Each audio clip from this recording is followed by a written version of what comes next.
I did just hit that. Okay, so we'll do a quick sound check so you know what it's like. Sure. So, put this on. Okay. The headphones on. Let me see if those are turned on actually.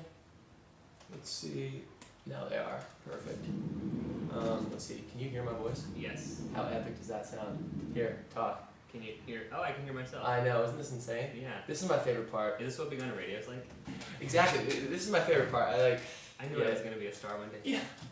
No, it's true though. Sometimes I think, okay, let's just do the sound check. Okay, so we'll do a quick sound check. So testing 1 2, testing 1 2, testing 1 2. Just say something. Testing 1 2, testing 1 2. Beautiful, beautiful. Also, wait, Matt, what's your last name, bro? Holiday. Holiday. Sweet. Love it. Okay, so let's just play that back. Testing 1 2. Oh no. Yeah. You hear your voice? Mm-hmm. Okay, perfect. Okay, sweet. Sweet. Okay, boom. Test it. Okay, so I'm gonna go loud. You ready? Mm-hmm. Okay, 3. So I'll do a little bit of and then I'll pop you in. That's how it works. Okay. Sure. 3, 2, 1. And we're live. Hello everyone. I'm here with Matt Holliday. I met Matt a little while ago during the holidays, Christmas time. I think it was December. We were at an MIT holiday party, and I think I was the only one that didn't go to MIT that was there. Or you didn't go to MIT either. Okay, beautiful. Then it's no wonder that we started talking. We both didn't go to MIT. I don't know if you remember the group picture. The group picture, they were trying to take a group picture of everyone, and they were like, "Oh, can you take it because you don't go to MIT?" They said that to me, and I was like, "Okay, first of all, I'm at this party like the rest of y'all. I'm gonna be in this photo." I don't know why I was putting my foot down on that, but I was also like, "Okay, you're all engineers. Can't you hang this phone up somehow? Put the timer on. Like we can figure this out. We can solve this." And no one wanted to solve it. I was in the picture, and people were a little pissed off. But you were in the picture as well? Oh, yeah. I had the velvet blazer on. Oh, yeah. I remember that. I was the picture. You were the picture. Exactly. So we had to be in that. We had to be in that picture. We got to riffing, and we were talking about Matt's experience being gay, and we were having a really kind of real conversation about that. It kind of made me think two things. One, I got to have him on the podcast because anyone who's just speaking honestly and relaxed about something, those are the type of people I'd like to get on here. And two, it kind of made me realize I don't really have that many conversations like that. I've had conversations with gay people and talked about their experience, but not enough. I don't think we have these kind of real. We kind of see the headlines. We kind of see. We'll see interviews with people online or something like that, but we won't actually, talk to someone like that. So, which I really appreciated. It also made me realize the bar scene's kind of. I like house parties because you can talk. Bars, it's like loud. It's like you go to a house party, you can talk. So same. I don't like to spend too much money on alcohol I can buy for free. Right. Or, for close to. This wasn't free, brother. This cost me money. Oh, true. Okay. And I'm loving this. I'm just kidding. Cheaper alcohol with conversation is where I'd rather go. Yes.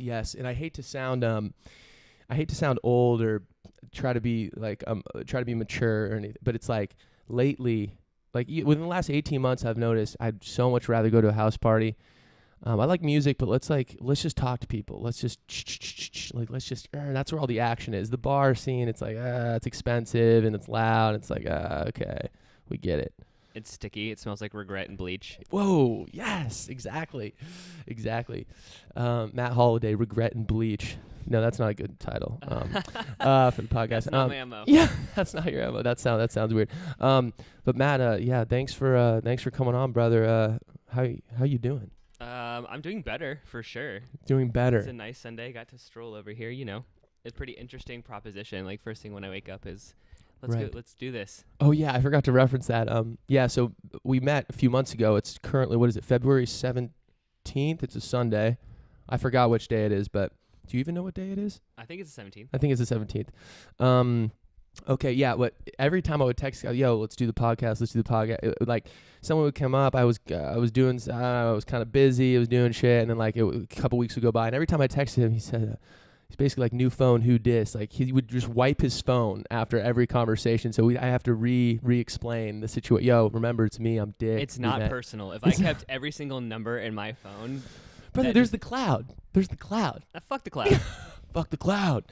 Yeah. Anyway, so we finally made it happen. So I texted him this morning. I woke up. I was pretending to meditate, kind of, and I was like, wait, hold on. This is what we need. This is what needs to happen today. So hit Matt up, Matt, you free? Boom. Within like 2 hours, I think he got here. So I appreciate that. Yeah, right on. So you're doing better. We got the sun out. So you're in SF. Talk to me. Give me your pitch. What's a little bit of background? All right. So I grew up in Washington, D.C. Beautiful. And I bopped around the country with my parents, but I'm more or less just from D.C. All my growth experiences have been in that city, so that's just de facto where I'm from. Love it. Growth experiences. Right. Right. And so I went to school in Southern Virginia. I went to the Medical College of Virginia in Richmond. Okay. It's owned by VCU, for anyone that watches basketball. Okay. And my degree's in nuclear medicine, and then I minored in pharmacology. And so my 4 years were basically, if I wasn't in my apartment, I was like in the hospital. Right. In the hospital working. Yes. Right. For free, mind you. Right. Welcome to the modern system, brother. Damn. And so I had known, so the international bike race of all places was in Richmond, Virginia, my senior year. Right. First of all, I want you to move a little closer just to make sure, because I'm a little paranoid. Perfect. You're perfect now. Awesome. International bike race. And so they had no choice but to shut our entire campus down, and all of our emergency doctors were busy with this bike race. So all of the free hands were basically dealing with this bike race. So they had to call off school for a weekend. These two gentlemen that I've known in DC and in San Francisco, who I've recently referred to, I affectionately call them my daddies. His daddies, I love that. My daddies, it's platonic, everybody. It's platonic, absolutely. They're like, oh my gosh, we'll just come, visit San Francisco. And up until this point, I'd actually never been to California. I mean, I went once when I was 8 to Legoland, but that doesn't count. Right. So was this like 2016? 2016. 2016. Yeah, it was I guess it was the end of 2015. So it was like September 2015 when it came out. Got it. I remember we overlapped on Folsom. That was a shock in and of itself. I'll tell you about that. Yeah, absolutely. And I just kind of fell in love with the vibe. I mean, people here, they're different. They have different groups. They do different things. They live different lifestyles, but they all kind of cohese. Right. And you kind of, when you live here every day, you're used to seeing weird, and you're used to they're doing their thing. They're going over there, and you may or may not be friends with them, and you may or may not get along with them. But the reality is that you have the opportunity to. Yes. And I just found that so refreshing. You don't get that other places. And from DC, from someone who would ostensibly fit into the DC scene. Right. I kind of got back, and these people that who I thought were my friends, I would realize they would just say these things when I came back from San Francisco after experiencing San Francisco. Right. They would just say these things about people that they didn't really know much about, or it would be a very shallow comment. And would this be with regards to homosexuality? Was it race? Was it all the above? Oh, all the above. All the above, right. Yeah, and I just got to a point where I was like, how can you say that about someone you don't know anything about? Right. And then I looked around, kind of like my eyes were open, if you will. Right. And I realized that all these people I was hanging around with, they wore the same things. They had the same haircuts. They went to the same bars. They had the same jobs. And I was like, fuck this. I don't want to be this. Right. And I began to just get into fights with people that I had thought for a long time were my friends. Right.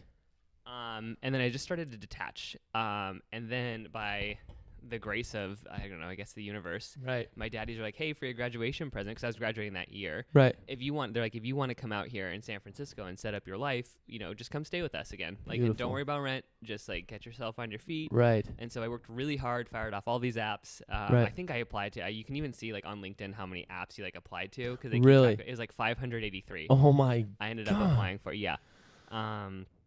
Yet the unemployment rate's at the lowest it's ever been, but no one can get a job. What is going on? It's impossible to get a job, yet everyone's working. I don't know. Anyway, that's a tangent. Continue. I'm familiar with that as well, too. I love that. It's San Francisco job hunt. Right. But yeah, so I came out here. It was great. I remember. So it was a great day when I graduated. I took my board exams, hungover, mind you, passed them.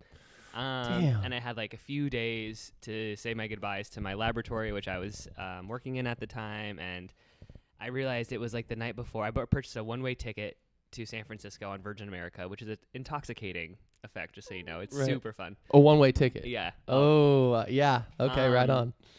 And I realized, as much as I thought I had packed, there was so much shit to pack. So my friend at the time, he's like, look, let's just go buy like a bottle of vodka and a pack of Red Bull. Like, let's crank this out. And I'm like, yeah, let's fucking do it. That's how you don't crank it out, brother. But we did. We Okay, did it. you I did, mean, we okay. felt like garbage, but we Right. did it. Right. And I ended up just giving him most of my shit. I mean, all I came out here with was like 2 suitcases, Right. but they were huge. Right. Anyway, so I came out here, and I had So then you came out here. So this experience was in September 2016. no, when- this or- was what I had originally 2015. visited in September. Right. When it was like warm and beautiful, by the way. So this Right. will come in. This story goes. Okay. Continue. I thought it was like that forever in San Right. Francisco. No one had told me about the Indian summer, Right. or that San Francisco was like a little seaside town with a lot of mist. Right. And so, so I pack up and I'm ready to leave, and I'm in Dulles Airport at like 3 a.m. I haven't slept, but I'm still drunk, so I'm like rolling with the mimosas still, though, because like fuck it. You got to keep it going. Yeah. And I was on that plane, like listening to Katy Perry's California Girl, like on repeat. Yes. I thought I was gonna be blonde. I was gonna be tan. I was gonna go to the beach every day. No. Oh, I got off fuck, this dude. plane and it was foggling and it was like 50 Freezing. degrees. I was like, Right. yeah, fuck this. And this was Right. in May, right? So not a nice. So it's an interesting acclimation. I learned what it Right. means to have to wear a jacket and pants every day. Right. Because in Virginia and in DC, you get like horrible humidity where it's like Right. 95 and 100% humidity all the time. Right. And you can just wear shorts and stuff to bars, and you can't do that here. Yes. Um, I but- will say quickly on that though, the counter to it is colder here, but what I noticed with the hills, and just given I think it's a pretty walkable city, since anytime I'm outside, if I need to go somewhere, I'm walking, so I like heat myself up. So I find I don't need to wear as much because you kind of got to work to get. Oh, I agree. Yeah. So there's some of those hills in the marina too, where you're just like, oh my god, Right. I'm gonna break a sweat. Right. But I like to walk. That's actually one thing I really appreciate about the city too, is that it's so walkable. If you have the time, you can get anywhere on the foot. Right. Right. Right.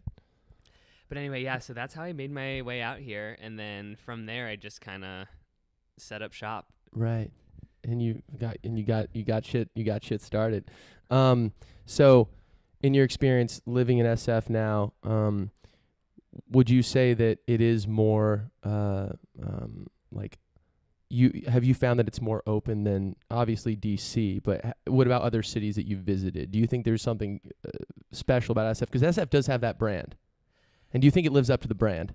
I think that the West Coast as a whole has that general, if you will, like as you're referring to, the brand. Right. I think the West Coast in general is more kind of like, well, if you're, it doesn't really matter what you do or how you look. It's just kind of Right. like if you click, you click. And Right. that's just been my experience in Seattle and in Portland and here. Yes. And then I haven't been to LA, so I cannot comment.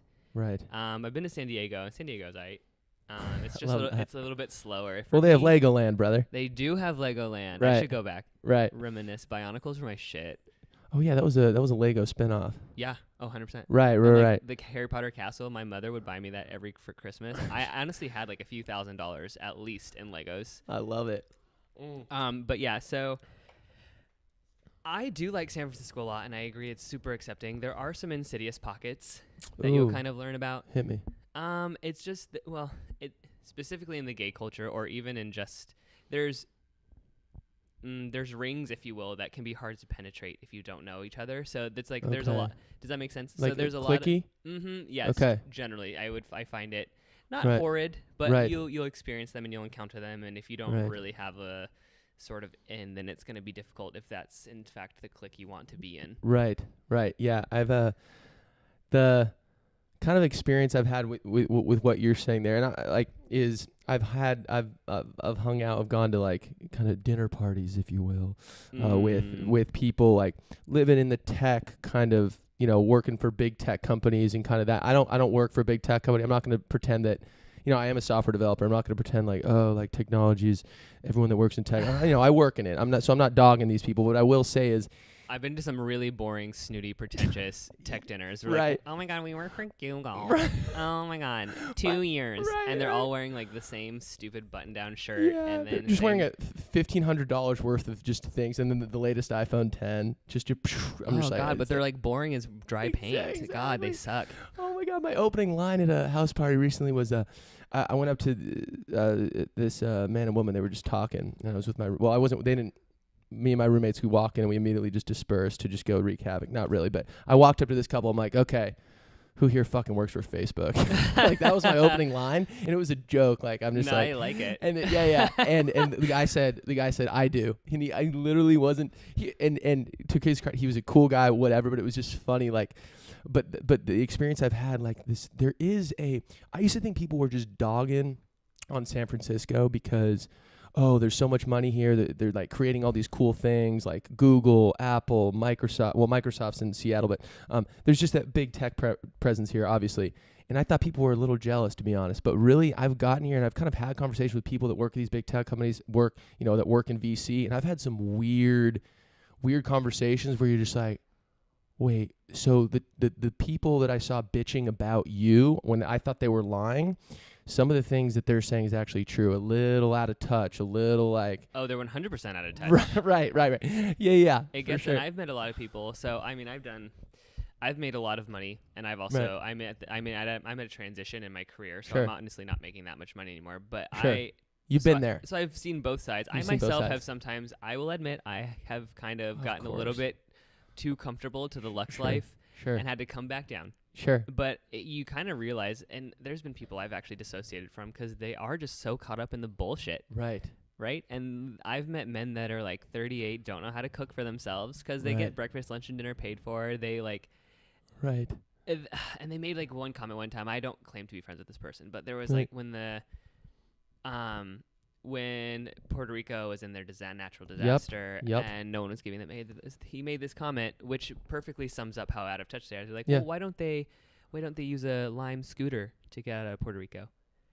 Like he said it as a joke, but it wasn't really a joke, and it rang true just how far away they are from controversy and crisis, right? And that was not okay to me. I mean, I hope that if I ever become wealthy and I ever become ultra mega successful, that I don't ever lose sight of the fact of how fortunate I am and how other people are not. Like that was, and I think that was the breaking point. And I was just like, we're not friends anymore. Yeah, I love it. Yeah, so I've had my kind of thing with that. My big waking up moment with that was someone that worked in venture capital. They did work for Google. They worked in venture capital. I'm not friends with. I've only met them once, but something they said and again, maybe they were a little drunk, so I'm not going to just dog them and say they're a bad person. But what they did say was they didn't understand why people would protest like Google buses and Apple buses. And they said, why would they protest the buses? The buses are saving we're preventing more carbon emissions because they all just take a bus together instead of take their own cars. And I was like, they're not protesting the fact that they're all in a bus. That's not what they're protesting. They're protesting the fact that these big tech companies are coming in here and they have so much power. They're raising the rent. They're raising the prices. The city's super expensive. That's what they're not protesting the fucking bus. The general congestion that they're causing. Exactly. And that they're not paying their share. I get it. Right. So it's just funny little things like that, and you're just like, wait, what? And it's just, damn. But yeah, it's again, there's good and bad to everything. I always like to say, exploit the pros and cons to everything. Just ignore the cons, just fucking exploit the pros. But I did like what you said earlier about just being in an environment though where you do see different people. Like I've seen more transsexual people here than like in the year and a half that I've been here than I've seen just walking around, just like they're in my entire life. And even again, just being exposed to it, just seeing it, you don't even necessarily have to, talk to them, but just seeing the thing, oh shit, there are other people doing other things besides what I'm doing, just even peripherally is huge. Well, I applaud you for making the effort and noticing that because I've met many people in this city who are still like, they're stuck in the marina but they don't really even know the history of San Francisco, or they don't even realize, how like gay it is, frankly. Right. Love it. But I do like a bunch of different people, and it's taught me a lot of lessons. I mean, I would like to think I'm not arrogant, but I'm definitely hard-headed, right? And I'm definitely stubborn, right? And I was raised in the sciences. My mother is an OR nurse. My mother's husband is a hospital pharmacist. Right. So I've been in healthcare. I mean, I've been in healthcare my entire life, and so I like devoutly, just kind of like the conversation we're having before we came on air. But I devoutly believe and trust in science. Yes. And I live and die by it. Right. And so when it comes, I mean, I've met one of my very good friends is an anti-vaxxer. I love it. But the first time I met her, it was a battle. Right. Because I was like, you are completely wrong. Well, on what grounds? Was the autism one? Was it the fact that because there's different they're poisonous and that they can cause autism? And there's like, I don't want to go into this conversation because I don't have a PhD in it. Right. I'm not an expert. But anyway, so we dueled on science. But I mean, if you've ever read, I read a lot lately. After I dissociated from a lot of my friends in the recent past, just because I needed to figure myself out. But so I've been reading a lot, and so I read this one book. By Dale Carnegie, How to Win Friends and Influence People. Absolutely. And Dale says, he explains, you don't win an argument, right? Right. If you get your point across, it's still not ever going to be good enough for that person. So instead, find common ground, talk about it, and just kind of point out what is and isn't factual, right? But do it in such a way that you're not saying, no, you're wrong. Like if you hurt someone's pride, you're never going to win. No, you're never. They'll bottle up, right? And so her and we talked, and I think that her approach is that she wants control. Oh, there's the book over there. Yeah, literally. Yeah, How to Win Friends and Influence. Yeah, right on. She herself, she doesn't. I don't believe that she has a fundamental understanding of science, but it's not that she can't learn. It's that she wants to understand, and it's just a misguided attempt at wanting to understand and control her world. And I see that, and I applaud her for critically thinking and trying to point out what could and could not be harmful. Yes. Right? So I'm seeing someone who wants to know more and who wants to be in control, but just simply doesn't have the education behind it. And so I approach her not with the fact that she's wrong, but I want to show her and help her think about things in a different way. Right. That might later encourage her to say, oh, okay, maybe I'm wrong, or maybe there's a different approach to it, right? Because I can be like that myself, and because I don't think she's stupid, and in fact I know she's not. She just is coming at it from a different point of view. Right. Yeah, it's funny. And San Francisco taught me that. I mean, you can have friends that you don't agree with fundamentally, and you can still be mature about it and still appreciate their company. Totally. Yeah. Well, I think something that's tested us in this regard very potently is just the Trump presidency. I wouldn't say I have any friends that are, I support Trump, but certainly Trump brings up things. That brings up political issues that I think do divide people, that not everyone is, not even all my friends are in agreement on. 100%. And you got to learn to separate someone's political beliefs from, like, what I like about people. I'm not friends with people because, they're really smart or they have these beliefs about things. I don't give a fuck about that. I'm friends with people because when I'm with them, they make me feel a certain way and I feel good being with them. Mm-hmm. I don't care if they're dumb as rocks or they're super smart, or that doesn't really help. What helps is the energy I feel when I'm with them. Right. But to your point about your friend who's just exploring and she's putting the effort in, and it's like, I think people that are wrong, especially in today's day and age, with everything recorded, everything time-stamped, everything fucking sound-bited, there is a war being waged on people that are wrong. And I do think we should call people, if they're wrong, call them out. But I think it's gone too far to where if someone says anything outside the laser grid, don't crucify them. They get doxxed, or they're like, yo, like, let's attack this person. It's like, I tend to like people that are willing to take so here's what I don't like. I don't like people that are just trying to stir the pot, like Milo Yiannopoulos, whatever his last name. I do think he doesn't have good faith arguments. He is trying to stir up the pot. Like I'm not talking about those people. What I'm talking about are people that are genuinely thinking something. Mm-hmm. They share that belief, and then they just get fucking crucified. It's like, bro, that person that is sharing their belief that is wrong, I think is better than the person that has a bunch of these types of beliefs but doesn't share them and isn't trying to test them. Sure, because that means that they're willing to at least talk about it and discuss it. And even if you guys don't reach an agreement, at least you understand each other. And I mean, totally. What ruins everything is lack of communication, right? If you don't understand each other and you let this narrative play out in your mind, you end up hating somebody you really shouldn't, or you don't even know how much fun you could have with them if you just talk to them. Right. Something a tactic I like to use is if I'm this mostly happens over text, but when I get in a debate with someone, I'll often start my counter with agreed. Like, I agree with agreed, period. Like that's literally the word, agreed, period.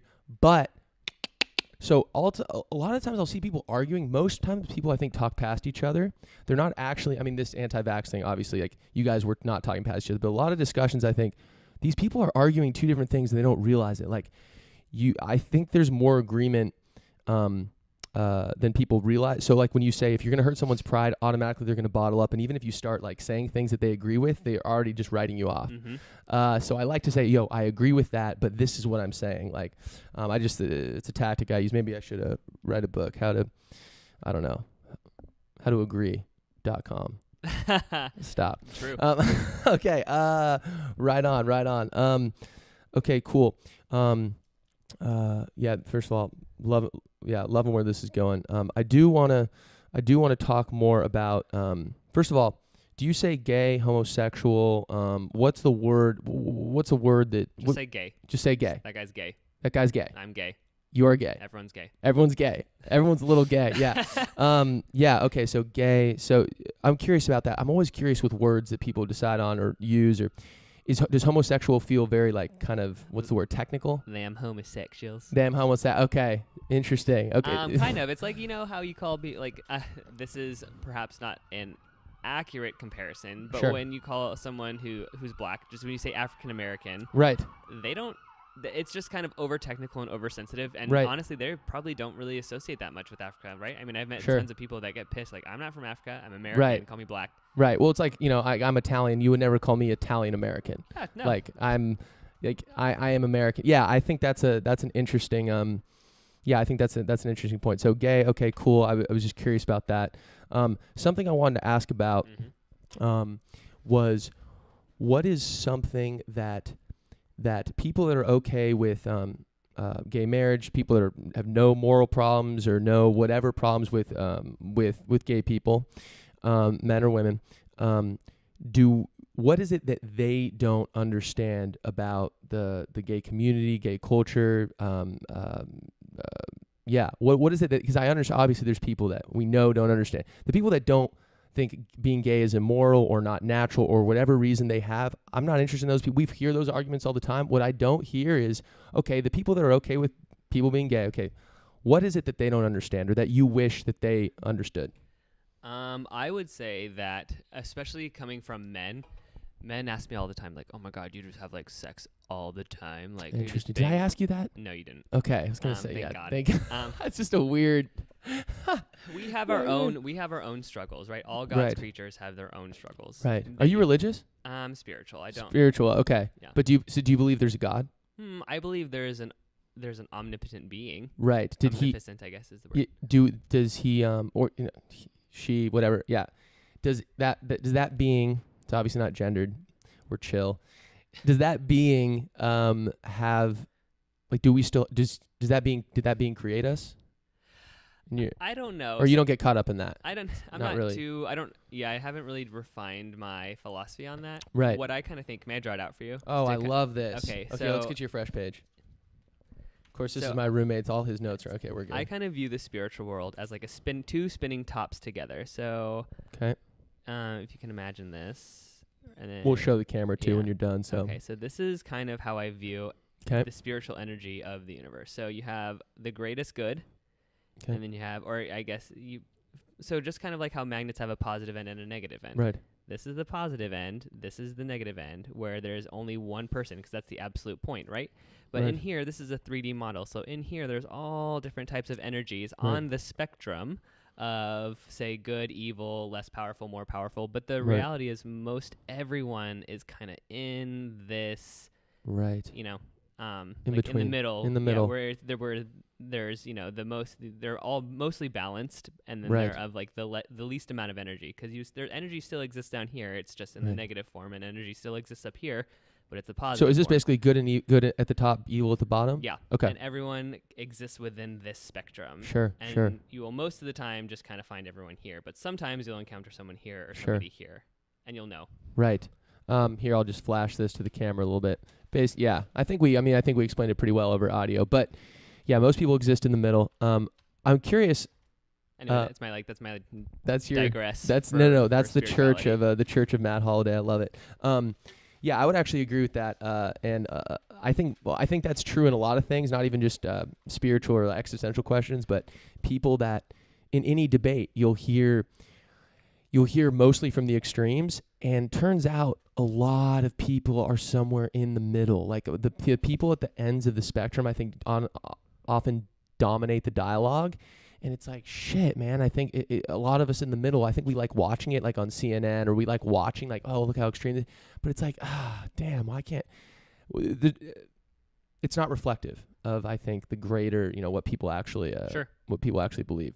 Anyway, back to the gay question. Okay, back to the gay questions. Okay, so right. So the original question was, what is it that people who are okay with people being gay, no problems with it, what is it that they don't understand? It's not all roses and penises. Right. It's honestly, oh my God. It's very hard. It's not all roses and penises. That is beautiful. Okay, it's still so what you're saying is, it's almost like you're saying people that are gay are also, they're also human beings that have struggles. Yeah, and right. Yeah, I mean, maybe, I right. guess. Totally. Yeah. But one thing that I wish to point out to people is that, so especially in our city, so you see a lot of gay people, but this is highly atypical. Right. You have to understand, if everyone came out, an estimated 9% of the total human population would be gay. Yes. That's including men and women. Yes. Now half that for men, for me, so that would be, 4.5% of the yes. entire population is gay. Has the possibility of being into me. Not is into me, but has the possibility. Right. So which is a low number. Yes. So right. now reduce that further to really kind of hone in on how hard it can be to find a mate. Right. So interesting. for everyone who's straight out there, understand how easy your life is compared to ours. Wow, I love that point. Right? So it's very difficult. It's very hard to find a mate, and the culture that we have within the gay community is very cutthroat and is often toxic because of it, because it's literally a competition for resources. Wow, interesting. Yeah. That is fascinating. Yeah, I think so you guys see, you're like, oh my God, well, and I've heard this before, oh my God, he would be gay. He looks so cute, or he's so like muscular and fit, or things look good. And it's the harsh reality is that more often than not, if you don't have those visual characteristics about you, you're going to have a tough time. Interesting. Yeah. Got it. So it's okay. But imagine having that pressure on you all the time. I think a lot of women can empathize, right? I think because I was just gonna say that sounds like similar to us. That sounds exactly like a woman needing to, the physical characteristics are being so much more, I think, more important for a woman than they are for a man in the heterosexual world, in the straight world.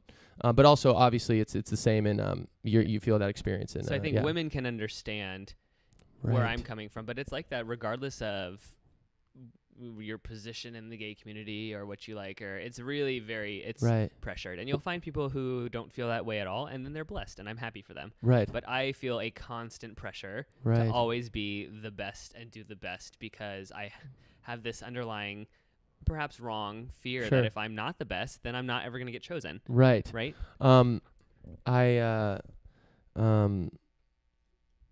Yeah, my friend, my roommate actually has said this a few times. Like, he recently, he got out of a relationship, not too recently, but his point was, he'll always say is, listen, it takes a long time as a straight. So he's straight. As a straight person, it takes a long time to find another partner, right? Like another person that you vibe with. Like, so when he's out of his relationship, he says, yeah, I'm not going to try to rush into something or feel like I'm going to be able to meet someone, because it literally took me 8 years to find my last one. Yep. And it's going to take, maybe it's not 8, maybe it's not as long as that, but it's a year's thing. It's a year's long game.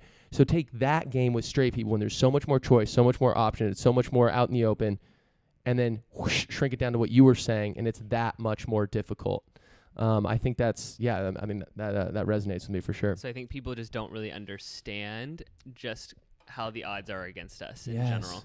I've never thought about that. Yes. I love hearing shit like that. Okay. Epic. So you mentioned feeling this connection, well, not a connection, but you feel, understand how a woman must feel in terms of, 100% needing to look good, that stuff. Do you feel any connection to gay women? Do you feel like a similar struggle with them? Because I saw something on Curb Your Enthusiasm. I forget. I think it was Curb Your Enthusiasm, but it was someone. It was on a TV show, and that person was gay, and they were saying like, gay. gay like men, or no, you know what? This might have been Modern Family. Basically, yeah, I think it was Modern Family. It wasn't Curb. It was, which is I'm like getting my info from that. I think I know the episode. The you're kindergarten, referring to, and it's hilarious. The kindergarten and where she's they're like, competing. Oh, you're gonna go make egg and cheese frittatas, and he's like, oh, maybe if it was 2008. Oh shit! Wait, was that the lesbian woman saying that to him? Yeah. Was it when they were competing at the kindergarten? Yeah, right? yeah. Yes. And they're like, are you gonna teach our daughter how to be a carpenter? Oh my god. Yeah. So so the point was though that because they were competing to get in some exclusive kindergarten, and it's like, okay, a gay couple can beat out, right? Like is more like, oh, they're more. The kindergarten is of course going to allow a gay couple, right? According to this particular liberal kindergarten, but then they were competing with another lesbian couple, a lesbian couple, which it's like that's even more kind of, I don't know the word, not underground, but it's like I think I mean, I'm not gonna lie to you, lesbians are elusive. So the question that I was beating around was, do you feel like a connection with them? Do you feel like you're on the same team, or you feel like you're very it's kind of two different worlds? I mean, I understand them in many ways because we have the similar struggle, right, of life. Totally. But I have to say, like, no, as it stands, I don't. Well, I guess I have like two lesbian friends. Sure. But no, I mean, the gay men and the lesbian women don't really. It's like you guys go out culturally together that much. No, right. we don't. You don't. It's we not, have okay. fundamentally different cultures, actually. Right. I mean, you've probably heard the stereotypical and probably not politically correct, but like, what does a lesbian bring to her first date? And the answer to that is a U-Haul. That's almost fun. Wait, I don't get it. Because lesbians commit quickly and deeply. Oh, interesting. Like okay, got it. You almost always find them, or historically, they enter relationships a lot faster than gay men do, and stay in them longer. Not always, but gay men are the almost opposite. I mean, I have, without damning myself, Yeah, I mean, exactly. I have had sex with guys whose names I don't know. Yes. yes. Call me what you want. No, first of all, let's be honest. That's true. There's plenty of people in the straight world that have either did not know their name when they've had sex with them, or even forgot it like 2 days later. So it's like I think you're chill, bro. Thanks. Yeah, thanks. But it's fundamentally different, and I have kind of found that the older generations have more kind of like lesbian friends. Older gay? Yeah, older men? gay. Yeah. Okay, interesting. And a lot of it. So I was reading a few books, and I watched a documentary actually on like the lesbians' role in like the HIV/AIDS epidemic in the 80s and 90s, and how critical they were. They're very they're the unsung heroes because they actually cared for the gay community in many ways when most healthcare practitioners would not, because it was called GRID, gay-related immunodeficiency. Oh my God, that was what it was called. GRID, yep. And they didn't know, and a lot of physicians were very scared, and nurses were scared because they didn't know. Well, you thought you could get it by kissing or something, anything, right? Yeah, anything. They had no idea. It was the Ebola of their time. Oh my God, GRID. Oh, jeez. And lesbians stepped up. I mean, they buried us when we died. They took care of us when we were sick, and they played a critical role in keeping the little of us alive that weren't infected. Right. And so I like I said, I found that older generations have better relationships with the lesbians, but I mean, I have to admit, I don't really. Right, but because they went through that together. Yeah, so I went when I first moved to San Francisco. My roommate was gay. He's an older man, and he would talk about he lived through 1980s the AIDS epidemic. Yeah. And he was saying several of his friends have died, and he talked about it was insane because this is another thing that I actually think people don't realize is that time period that people like, oh, when you had HIV, people thought, oh, you could get it from kissing, and like no one knows what it is. And also I think it was Reagan. Reagan was president. They didn't even it wasn't addressed. They ignored it for a long time. Until Ryan White. Did you ever watch? There's this. Okay, I encourage you to go on. I think Netflix. Okay. It's this wonderful documentary it's on CNN. It's called The 80s. The 80s. And okay. they go, and I watched it. I go back to DC a lot to visit a lot of friends, so I'm always on the plane. And anyway, so Virgin America has CNN, and they had this like documentary, and I've watched it like a bunch of times. But they go over piece by piece pieces of the 80s. Music, culture, economy, politics, international relations, domestic affairs. Right. And one of the episodes was the AIDS epidemic in the 80s and how Reagan's policy ignored it, and how there was I can't remember what it was called, but there was this huge march on NIH basically to and I can't remember what it's called. I wish I did. I'm a bad gay. But anyway, so we basically broke into the National Institutes of Health in Bethesda and talked to the scientists, and we had to like almost force them to like start to address it, trying to make a cure, or at least a decent treatment. Because at the time there was none, and then so we made progress, and then this kid in Indiana named Ryan White contracted HIV. I can't remember how he did, but he was a straight young kindergarten, like just he didn't no one deserves it, but this kid got it, and he was like kicked out of his school. There were how did he get it from having sex? I don't remember. No, okay. It was just a little boy. Right. Oh, he was in kindergarten. Yeah. Got it. Yeah. Sorry. And I can't remember if it was from birth or how he got it, but right. It was a bad blood transfusion, I believe. Right. Okay, that'll do it. And and he was stigmatized as a kindergartner. But he was a little totally. Little kid. But that kind of what set off a lot in politics. That kind of was what set it off, is that you see people that aren't gay and aren't living what they call the demonized lifestyle, right, who are still suffering. And that was kind of Reagan's olive branch to the gay communities. He made the Ryan White Foundation, and he made this.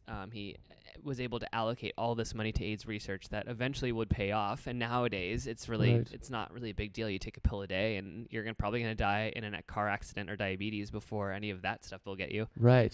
But yeah, it was pretty horrendous. And even here in San Francisco, if you go down to the General, I've heard harrowing stories. There are still doctors who are on the front lines of that scare that are practicing today at UCSF and at SF General Hospital. Fucking amazing. I know, they're very brave, and they're badass. Right. They're great doctors. And yeah, they were doing it at a time when people didn't even know that much about it. And they jumped in. Holy fucking shit. Yeah. The connection to the 1980s and the AIDS epidemic during that time, as a gay man living now, even in 2019, I think that's something that my roommate, because he brought that up, I'm still feeling a connection to that, and still feeling still kind of dealing with the events that happened there. That's something that I did not. Oh, it set us back. Right. I mean, because a lot of people that were supposed to be like blazing the trail for politics and culture, they died. They died. Right. Right in our hands. And are there any openly gay Congress people? Congress? I don't know. I probably should, but I don't know. Yeah, I don't. But yeah, okay. I hear that. Yeah, anytime you can have a large, especially I mean, anytime you're gonna have a large population of people that are it's certainly not gonna help the movement. No, when everyone's dying. Right, when everyone's dying. Yeah, for sure. Right on. So I'm curious about growing up, when you knew you were gay. Basically immediately. So does that mean like 4? Yeah, when you kind of started to realize. I didn't know I liked men, but I knew I didn't like women. Right. And it was just kind of like, if I floated, I mean, I had like male friends and I had female friends. I was a normal boy. Of course. It didn't really impact me. I mean, it was the hints were very subtle when I was a kid. It didn't really start to dawn on me and to really start affect me until like puberty, because I kind of view us as like we're all in this little adolescent pool, right? We're all little tadpoles. We're just hanging out. All mingling. Right, and the parts between your legs, it's not really addressed. Yeah, it doesn't really matter. Yeah. Everyone, And then we all start down this puberty stream, right? And then welcome to hell. But there's a divergent, path, and so this straight people will go this way and gay people will go that way. Sure. You don't even realize everyone starts to grow, and then you feel different ways about people. But then you realized Tommy, who was your friend, who you just wanted to shoot the shit with and watch Power Rangers with, now you're like feeling weird about. When you didn't feel weird about him last week, right? Right. And then it just kind of starts to hurt your relationship, because it's not. I mean, I think that my other friends too always probably knew I was gay too. Like when I'm growing up, I mean, you can tell, right? Generally. Right. So talk a little bit about that when you say you can tell. You just kind of pick up on. I mean, 80% of humanity's communication is not verbal. Right. So imagine all the things you can sense. Have you ever looked at someone and you could sense things about them that you can't really put your so finger I've on? looked at people, like even kids, and be like, wow, I think that kid might be gay, but I also don't. I check myself there, because it's like, is that also just me putting is that me just stereotyping? Well, perhaps, but I mean, you'd probably find you were often you're right most of the time. Right. And which is okay. it's not a problem. I mean, Right. it is the way it is. Right. But that was very damaging, because imagine all of you who are listening. Imagine puberty, right? It's already a shit show. Yes. First of all, I was a fucking late bloomer personally. So Yeah. when my friends were like going through puberty, I was just like, fuck. Like, Now God imagine damn it. an additional layer of struggle where instead of liking girls when all your friends were liking girls, you started liking your friends. And imagine how you had to navigate through that at 13 years old. Totally. I barely fucking survived in the easiest environment in the world. I barely survived is strong. I should retract that. In a very easy environment for me personally, like, yeah, I wasn't dealing with these things. And it's like, holy shit. Yeah. I can't even fucking imagine. It presents its challenges for sure. Right. And I'm a fortunate person. Like, I grew up in Washington, D.C. Totally. Where no one gives a shit where you're from or Right. what you look like or, Right. what orientation you are. Right. They're more interested in, like, if you do something, how well do you do it? Like, how Right. influential can you That be? fucking city, man. Which honestly protected me in a lot of ways. Right. Just making sure we got battery there. Okay, right on. That and- protected you in a lot of ways. Okay, right on. That's actually good. Right? Because Right. no one cared about it. In fact, if you, depending on who you ask from my high school, I was probably the bully. Oh, nice. Interesting. Yeah. So Right. it didn't really bother me. Right. So I consider myself pretty fortunate. Were you out in high school? Yeah. Yeah. I think I have time for that shit. Yeah. So when did you was it like one defining moment where you're like, okay, I'm out, or was it just like, okay, I'm like, it was just, you're gay? It's gradual. Gradual, So like okay. I know I'm gay instantly, but you Right. still, it's hard to admit to yourself, right? Right. It's hard because it's not normal. It's not what you see all the time. So Right. because it's not familiar to you, you might think it's wrong or it's different. Right. And so, I mean, I remember telling my mom when I was like 14, I went down and I was like, Mom, I think I'm gay. And my mother, bless her, she looks at me. She's like, yeah, I know. She's like, dinner in half an hour. Epic. And she's just like, no. She's like, yeah, I know. Yeah. No biggie. Do you have any siblings? I do. I have 2 younger sisters. Okay. Are they straight? I think so. I think so. Yeah. One of them might be like a bisexual, but Right. who really, okay. So who that's really actually knows that's people actually these what I days? wanted to talk about next. I think it's weird that it's like, okay, are you gay or are you straight? Like that's kind of a there are two boxes, right? But there's also this notion of the fact that you're even in. I think what are your thoughts, like the bisexual community? I think they're almost completely ignored because I think people would look at a bisexual and say, oh, that person's just gay. Like it's like, have you heard? Maybe. I mean, Right. I think of it as I believe that there are no real absolutes in life. And Absolutely, so I don't right. think anyone is 100% straight. I just said absolutely to you saying there are no absolutes. That's ironic. Anyway, continue. And so there's the spectrum, and I think that a lot of people, for the sake of society, have confined themselves to the nearest pole of said spectrum. Right. Like, oh, I'm straight, bro. I'm straight. I'm straight, or, bro. I'm gay. I'm gay. Right. But I think that what a lot of the younger generations are starting to unravel and feel Right. comfortable about is that that's not necessarily the case. Right. And there by and large is probably a lot of people who are mostly straight, who are like, you know what? Mostly straight. I'm not yeah. scared of gay men. I don't care. Like, I have friends Right. that are gay men, but I don't want to have sex with a man. Like, I like women, and that's cool. Great, Right. whatever. And there's probably Right. the opposite. Where it's like, I mean, myself, I don't want to have sex with a woman, but that doesn't mean I'm grossed out by heterosexual sex or anything. Right. It's just something I'm not into. Totally. But there is a spectrum in the middle, and I think there's a lot of people nowadays who are willing to explore that middle, Right. and good for them. Totally. Something one of the little wages, one of the little wars I like to fight in this movement is, I love like talking about talking about an attractive man, or like I have this joke with my friend like that like I recently started doing CrossFit. And like just because I've been a runner my whole life, so I'm just trying to do other things, like actually, get some muscle, not just be running like 8 miles a day and like Sure. just making my body just shrink into oblivion.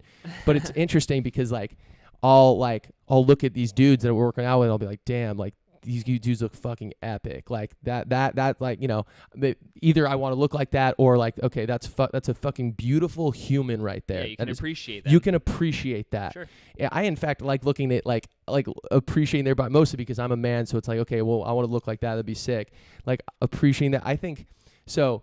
Am I sexually attracted? No, but to say that I do, like to still be able to just appreciate and be like, yo, this is a beautiful human being. Let's not get it twisted. Like we can say this. That's okay. Yeah, I think that's a really healthy way to approach it. Totally. Yeah. So especially because I feel like men don't get they don't get complimented enough.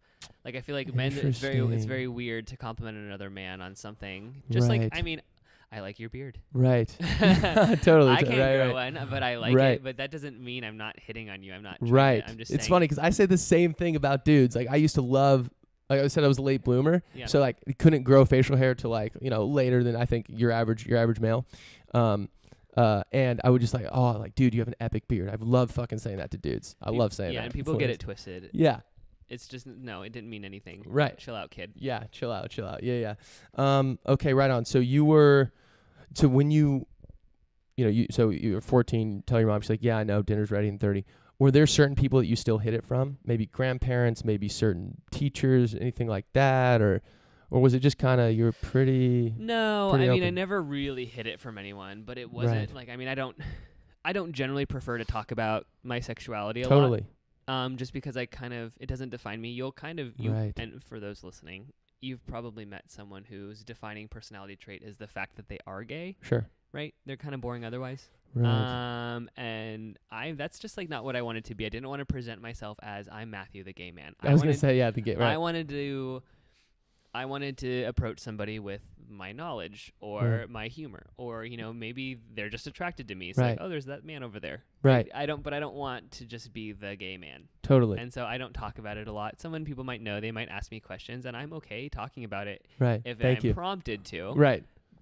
But it's not going to be, hi, Nah, who cares? I'm Matt, I'm gay, let's talk about that. Yeah, no. There's a billion other things to fucking cover before. Yeah. Yeah. No, totally. I think that I think that makes a lot of sense. What do you think about so we're in 2019 right now.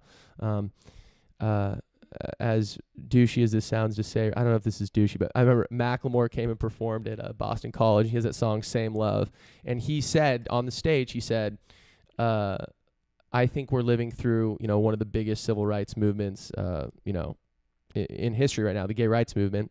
And in 2019, obviously, we're still living in it. It's not like, oh, okay, everyone's okay with people that are gay. Boom, we can move on. How do you feel about where we are right now, with the movement in general, with how people view it? I'm pretty comfortable with where we are. I mean, I can't really comment on where we were before because I was just an adolescent, and then I didn't exist prior to that. Right. And I really respect all the people that have struggled and suffered and been subject to political grief and social ridicule because they've tried to, make things happen. And I really respect them for that. I mean, they're trying to make my life better. Right. Epic. Okay, right on. Yeah. I think it's really now. So we have the right to get married, and we have general coverage. Totally. I think when you say general coverage, I mean, like, healthcare, and you share the same rights that you do as if you get married, like in a hospital or something. Right. And I want it to be more. You still hear about people, getting bullied or something because it's weird or it's not right. And I think that now we just kind of have to let it bleed into other social aspects. And so just have people realize, because I find that most people, if they don't like gay people, it's because they've actually never had a conversation with one. Or maybe they did have a situation where they didn't like this gay person, but it really wasn't about the fact that they were gay, and maybe that they were just an asshole. They were happened to be gay. People can be assholes. Yeah, because once you find, I feel like there's just the human aspect. A lot of people, they think we're just these drug fiends, sex parties all the time. Like and that's not true. Right. I'm not going to deny that is definitely a piece of our culture that does exist. Totally. But I mean, just like you and I said, like, I would love to just have a friend group and just have a bottle of wine and just like talk. And I still want the same things. Like, I want a career and a house and a husband at the end of the day. Right. I don't differ very much from anyone else. Yeah, totally. And I think that if a lot of people that don't really like gay people can understand that we're all the same person. Right. Then they're like, oh, okay. So then my notion of you could be wrong. Right. Just show them that I'm not really what they're thinking of. Right. Totally. Yeah. It reminds me, I forget this guy's name, and I always reference this, but there's a black man that would, I think he still does it, but part of his shtick is he would go and talk to KKK members or people that, people that are out as racist, and he would go and let's talk. Let's actually, why don't you actually try talking to a black person? Yeah, you unpack that subject with them. Exactly. And then I read that article, and I think other people do it, but then you come to find out that it has little to do with race and more about a feeling of insecurity or a feeling of a power structure. Yes. And and then when you boil it down, or just simple unfamiliarity. Right. And it really has little to do with the fact that they hate your brown skin. Yes. Yeah. Well, so that's what I was saying earlier. I think a lot of public big debates in the zeitgeist are people talking past each other. Like, do I think there's actual racist? Of course, I'm not saying that, but I think, like, to your point, a person who's racist. Also, feel free to have this water, brother. Oh no, I know you chug that. Okay, Thank sweet. Well, your point, like, oh, it turns out I don't actually hate this person because of the color of their skin. There's other things that when I'm saying I don't like black people, there's other things that I'm actually feeling, and there's a reason for I'm saying that besides the color of their skin. Yes, and instead of villainizing people because they think that, when right. you unpack it with them, right. you can help them change and learn. So, that's my issue. When racists get crucified, should we tell racists they are wrong? Is that okay? Absolutely not. But when someone shares, and there's ways to share it in a good way, there's ways to share it in a bad way. Obviously, it's hard. To be fair, it's hard for racists to share a racist belief in a good way. I'm not going to say that that's even really a thing, but an absolute crucifixion. But instead, ask them why. Ask them, why do you think that? Ask them why. Where does this come from? Yes. And then go from there. But don't be like, you're wrong, you're stupid. Exactly. You're and then exactly. Because you're never going to change them. Right. Exactly. Yeah. No one's ever changed because someone told them they were a total idiot. No. Or totally wrong. Like, it's like you got to start from the basics, start from the fundamentals. Like, let's work our way up instead of just. Yeah. You have to let them want to change. You really can't impose it on them. Right. Right. Yeah. So that's honestly my biggest issue with the political the political climate right now is like there's no opportunity for discussion. It's just kind of like my way versus your way. You're right. wrong. Squander. Right. Anything. And of course there is this notion of it's possible to give. You don't want to. I'm not saying give these. I'm not saying interview a racist on CNN and give them a big platform because those are the debates we need to be having. No, I mean there's other things that I think most of the world has moved on from that we can. We can talk about. I'm not saying give these people a platform, but I am saying that if it does come out that someone tweeted something or 20 years ago or something, it's like, well, let's talk about that. Why did they do that? Sure. And yes, it's obviously wrong. Let's talk about why it's wrong. But and this isn't just race. This is talking about gay people. This is basically everything. You just can't be fucking wrong, man. And it's like, yep. Damn. Right on. I'm curious if you have any thoughts on like if you have, like I asked about a connection to the lesbian community. Do you have a connection to the trans community? Is that something that's not really right? And I feel like I'm not super versed on it. I don't really right. I don't fully understand transsexuals. Sure. I don't really understand where they're coming from or their psychology. That's not to say I can't learn. Sure. But I'm uncomfortable making commentary on it just because I don't have enough information to give you insight into even what I'm thinking about it. Right.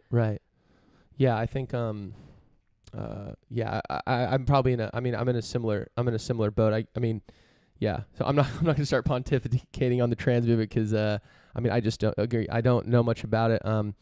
I think that I will say that if you're an adult and you're not hurting anyone and you're of sound mind, sure. Go on and do that. Yes. Do your thing. Totally. Yeah, totally. I'm totally in agreement with that. I do think there's interesting kind of debates at the periphery. Again, most of these kind of debates are at the periphery. Like there's that, I think there's some school or something that the kids, they're not, you're not allowed to gender them, right? You don't say he or she. They're not using these pronouns like when they're young. And that to me is a kind of an interesting thing. I think we might be a little over the top with that. Yeah. Again, I think I would feel the same way, and I think that's probably just given. Again, it's not what I'm used to.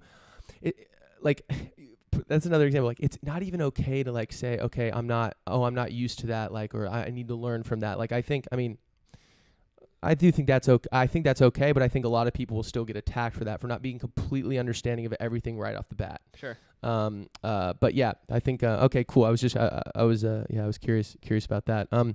What about your feelings towards former Attorney General Jeff Sessions, like people in power, people with serious, in serious positions in our government, having homophobic or anti-gay, or I'm curious. That's another one. What word would you use for that? If someone does not like gay, like what do you have? Well, I think we can safely assume that he was 100% anti-gay. Right.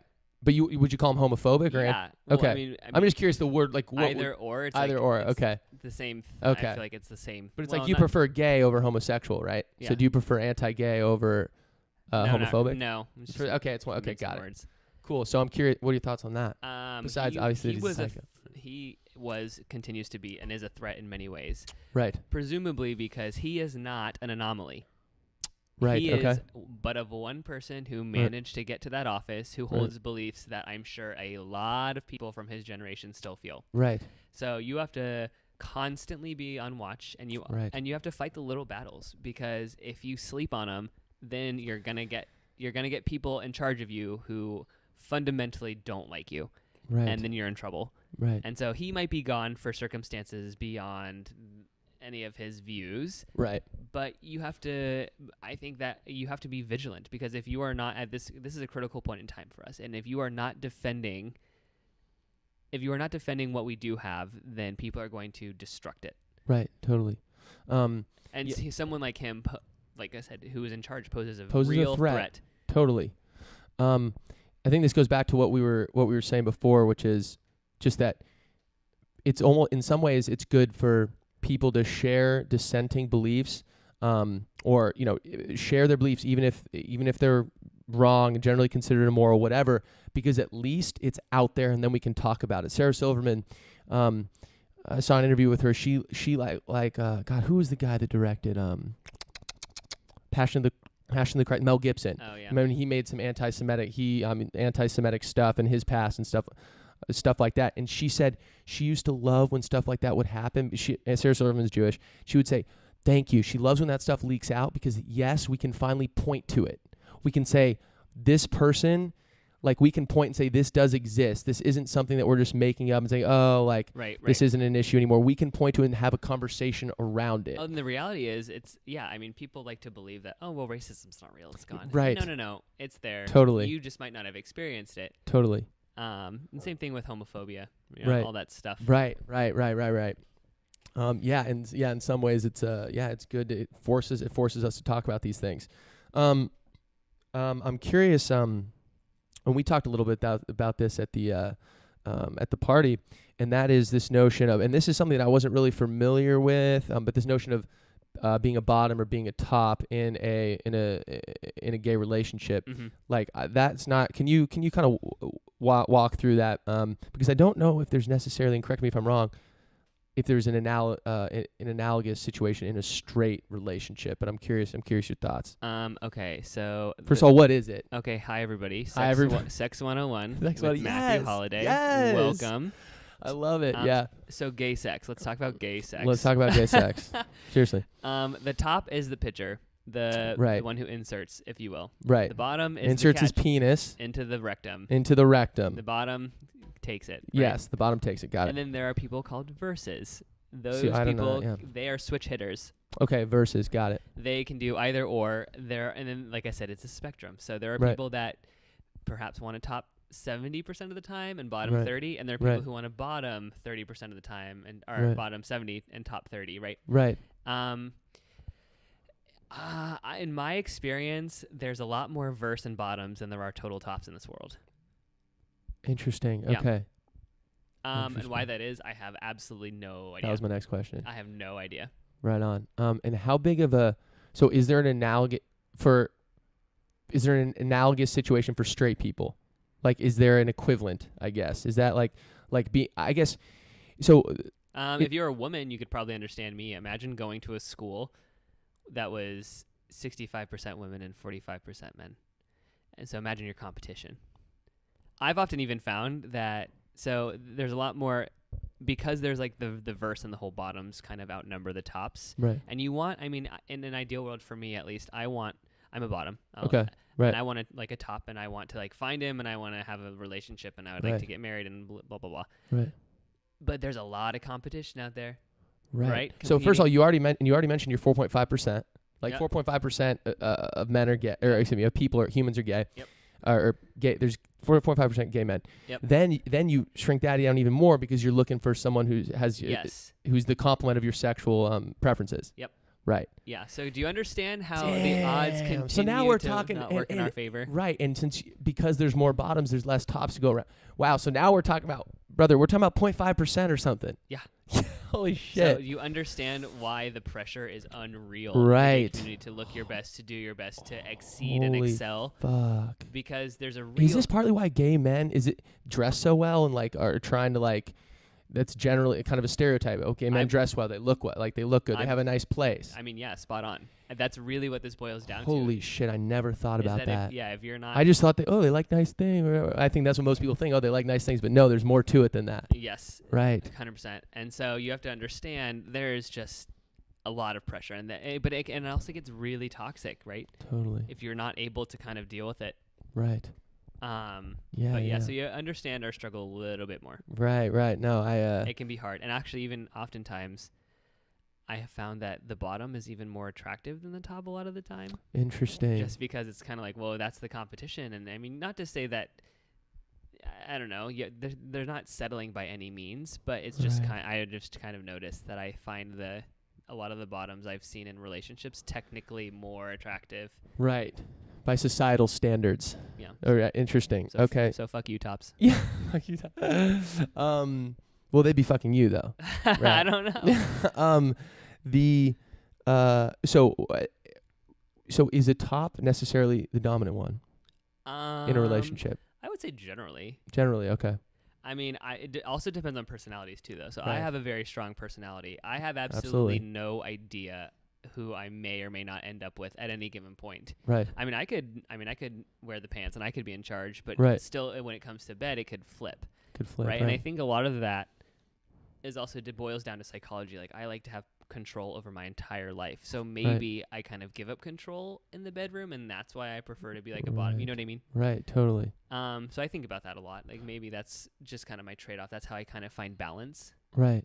Are there in most gay relationships, lesbian too, you can chime in on this as well, do you find that there is a dominant person and a non-dominant, or is it mostly that they're just kind of equal? It's not really that. So stereotypically there is like Stereotypically there is, right? The butch and the lipstick. Exactly. But I've met plenty of couples of lesbian couples that I legitimately have no idea what role they play. Totally. I can't even begin to try to infer. Do they necessarily even know, or is it they're just two people, or do you think there's kind of a? I think for a lot of the time they're just two people, like, and they like women and they're just like sharing fucking. each other's bodies. Yeah. Right, and cool. they like fucking and they like each other's personality. Yeah. I'm curious. Okay, well, I'm curious. So what about with straight people or straight couples? I think generally just the societal standards, men, women. Men would tend to, most of the time they're the breadwinner. They make more of the money. They are kind of seen as the more kind of financially supporting kind of, and maybe more, more dominant in those types of decisions. So I'm curious. So it just kind of made me think as I ask you about, okay, are there, is there always a dominant and always a, if the roles kind of differ in the gay relationships? Right. Is that what you're asking? Well, yeah, I'm just like the standard. I think the percent of the cases that there's a dominant man in a straight relationship is pretty, that the man is going to be the dominant one is pretty high. Mm-hmm. And I'm curious if versus them two kind of being viewed as, or just feeling like equal. Plane. Yeah, on the same plane. For gay men, it's in my experience, right. It's less of an assumption. So if I'm dating some man who is 45 and who's established in his career, right. And he's asked me on a date, I do expect him to pay. Though that's not to say I wouldn't. And then people that are kind of more my age, so there's a lot of different factors to look at. Right. If there's a disparity in success, an obvious one, then I would probably expect the person who has the more money to pay. Right. Right. But I mean, when I had a boyfriend in DC, and we were kind of more or less in the same place in life, and we talked about it, and we agreed, and even here when I went on a few dates with the same person, we just kind of agreed to pass off. Like, okay, well, you pay for drinks, and I'll pay for the meal. Sure. And we just kind of like go off, and I think that if you can work out that trade, it's really nice because no one feels used. Right. Right. Totally. And so you sometimes hear in the straight community, women, oh, I'm just going on the date for dinner. I mean, I don't really think that. Oh yeah, I kind of hear that. No one really does that in the gay community because dates are so awkward anyway. Right. And it's like if you it's really, not worth a free fucking salmon. If you really just don't want to pay for that, no, just no. I'll pay for if I want to go out with you. How about you buy us the burritos, I'll buy us the drinks, and we'll go from there. Right. And then that feels nice, right? Because then you can like, there's no underlying. Well, is he just using me? No, it's like I'm here because I want to like get to know you and I want to talk to you. Right. Yeah, I think that's something personally that I've actually I've dealt with is this notion of, and just seeing people and kind of talk to other straight people about this, straight men, just asking them, there is sometimes an expectation for the, well, most of the time I think there is an expectation for the man to pay if it's like maybe not on the first date, maybe. Well, so here I just feel a little weird about like let's say you reference being more established in your career. Like let's say you have a man and a woman. They both have solid careers. They're both kind of on equal footing. Kind of where I kind of fall on this is that if I ask a girl, if I ask a woman on a date, and I'm asking her on the date, there's a presumption that, I asked her out. Okay, I'll pay. I would agree. Right. And I believe if there was any continuation after that date and you paid, if she has the means, she should absolutely offer to pay. Whether or not she does pay is up to you guys. Right. I'm not in the date. Right. But I think that she should for sure say, oh my gosh, let me get these drinks. Right. Yeah, I think that's yeah, well that's and she might not pay as much, but the gesture is almost as strong, right? It's like, hey, you did this for me. Yeah. Like, Thanks for offering. Yeah. Yeah, my roommate has talked about that. Like, and I personally would like to go on record saying yes. I wouldn't go on a date that I couldn't pay for myself. Oh, interesting. Yeah, I feel like if someone asked me to like a super nice restaurant or something and it's just like not in the cards, then I'm more inclined to either. Well, hold on. Okay, so what if someone like a 45-year-old man, very established, super successful, ask you out and like you would never go to this place or you can never afford it? Is that not okay for him to like be like, oh, I want to take you, like it'll be a fun experience? We would talk about it. We would talk about it. Because like I said, I stand by my guns, right? Saying that I'm not. I just don't want to put myself in a situation like that because I would never myself want to be in that situation. Right. Interesting. Okay, I like that. Don't put yourself. Okay. Right, and it's really not been an issue. Right. But in San Francisco, you will encounter people with a lot more money than you have, regardless of what you do. Right. And they might be inclined to want to go somewhere, and you're like, maybe. Yeah, I wouldn't normally do this, but if you're gonna swipe the card, then maybe I'm a little bit more okay with it. Yeah. Damn. All this shit is. Yeah. This stuff is interesting. In terms of you talked about 45-year-old man. How old are you? I'm 25. So you're 25. Do you think about how much does age factor in? As long as they're legal, it's not a huge deal. But I generally like older. Like I like older than myself. Right. I kind of find that changing. Like I used to really almost exclusively like date men older than I am. Right. I don't know, call it daddy issues or something. Right. But now, nowadays I'm kind of finding that it's more of a fantasy for me because I've been finding that as much as I might enjoy the sex or the presence of an older man, sure, we're just not the same place in our life. So it's difficult to relate to them and to talk about the similar things. And I'm coming to terms that my Mr. Right, who I used to think was a lot older than I am, might be very similar in age. Right. Is there a bigger range in the gay community of people that are willing to? Because I don't think it's very often that a 25-year-old would date a 45-year-old in the straight community.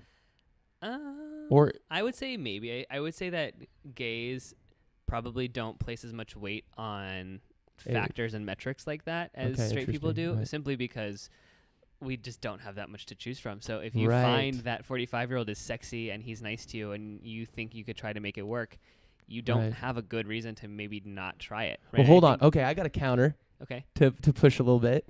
One area, and I'm curious if you think about this at all, where I think women or even just straight couples in general have more pressure than men, is if a woman wants to have a child.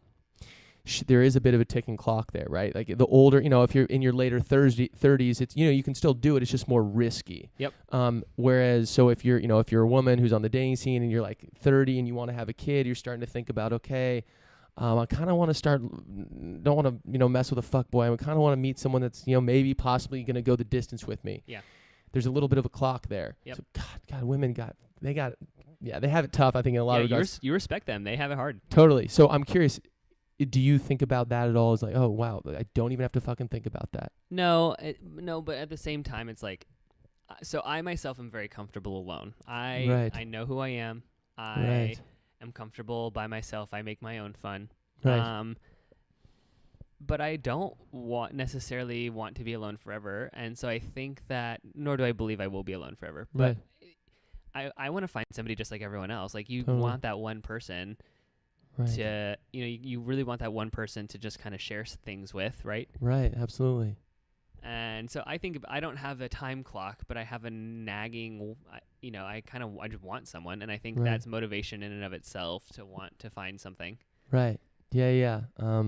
Yeah, it's totally, my girlfriend who I'm with now, actually, the sense of wanting to share something with, she's brought that up before too. It's like, okay, well, when something happens to you, like whether it's a promotion or something in the day happens or something you just want, like kind of who's the person you go to share it with? Yeah. Who's the first person, if something big happens, who do you want to text or who do you want to call? Like, and that's an interesting thing. It's like an interesting thing to think about that. It's okay, well, if this, if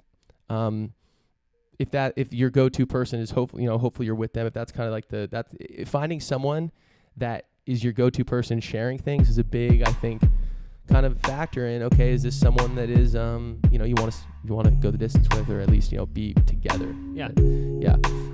Right on. Cool. This has been fucking epic. Is there anything else that you wanted to say, or something you want to clarify, or something that you think you wished I asked about, or anything like that you just want to say your piece on? Not really. I mean, I think we covered everything pretty generally. Yeah. I mean, I live like a mile away, so just call me back. Part 2 action. Yeah. Hell yeah. Absolutely. Matt, seriously, thank you so much for coming on. I'm fucking glad we made this work. And late notice. Seriously, talking about this stuff is not I'm talking personal stuff, especially with something like this, I think is super brave and super helpful, and I think it's going to do a lot of good for straight or gay people that listen to this. So I think that's super awesome. So thank you. Thanks for coming on. I hope I gave insight into whoever decides to listen to this podcast. Yeah, absolutely, brother. Thanks a lot. Appreciate it. Bye.